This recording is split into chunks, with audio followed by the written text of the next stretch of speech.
দেশের ৭ জেলায় পৃথক সড়ক দুর্ঘটনায় আজই প্রাণ গেছে ১২ জনের, গুরুতর আহত অন্তত ১৫ জন। অনিয়ন্ত্রিত যানবাহন, সড়ক অব্যবস্থাপনা ও চালকদের অসচেতনতায় প্রতিদিন প্রাণ কাটছে মানুষের।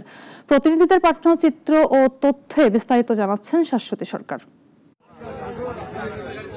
যশোরের চৌগাছা উপজেলায় মোটরসাইকেলে বাজার যাওয়ার পথে বালুবাহী ট্রলির সঙ্গে সংঘর্ষে ঘটনাস্থলেই মারা যান ১৫ বছরের ইমন ও আশরাফুল। পরে তাদের মরদেহ উপজেলা হাসপাতালে পাঠায় পুলিশ। টাঙ্গুয়ার হাওর ভ্রমণে গিয়ে এক পর্যটকবাহী বাস খাদে পড়ে ১০ বছরের মেয়েসহ মা মারা গেছেন। মুহূর্তে আনন্দমুখর ভ্রমণ রূপ নেয় নিস্তব্ধ শোকে। স্থানীয়রা জানান, ভোরে ইনাতনগর এলাকায় নিয়ন্ত্রণ হারিয়ে সড়কের পাশে গভীর খাদে পড়ে যায় বাসটি। বাসের নিচে চাপা পড়ে নিহত হন মা মেয়ে। দুর্ঘটনায় বাসে থাকা আরও ১০ জন আহত হন। ফরিদপুরে দাঁড়িয়ে থাকা একটি বাসে ট্রাকের ধাক্কায় নিহত হন ২ জন।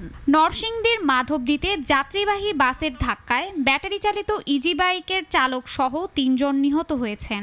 বৃহস্পতিবার রাতে ঢাকা সিলেট মহাসড়কের রায়নাদী এলাকায় এই দুর্ঘটনা ঘটে। যে গাড়িগুলো চলাফেরা করে কোনো কন্ট্রোল নাই।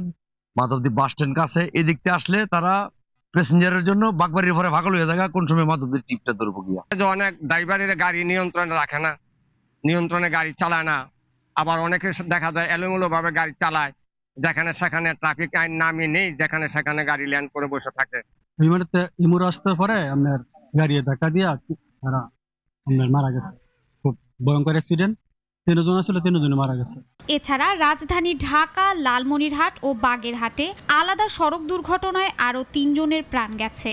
দুর্ঘটনাগুলি ফের প্রমাণ করে যে সড়ক নিরাপত্তা নিশ্চিতে দেশ এখনো অনেক পিছিয়ে। শাশ্বতী সরকার, নাগরিক।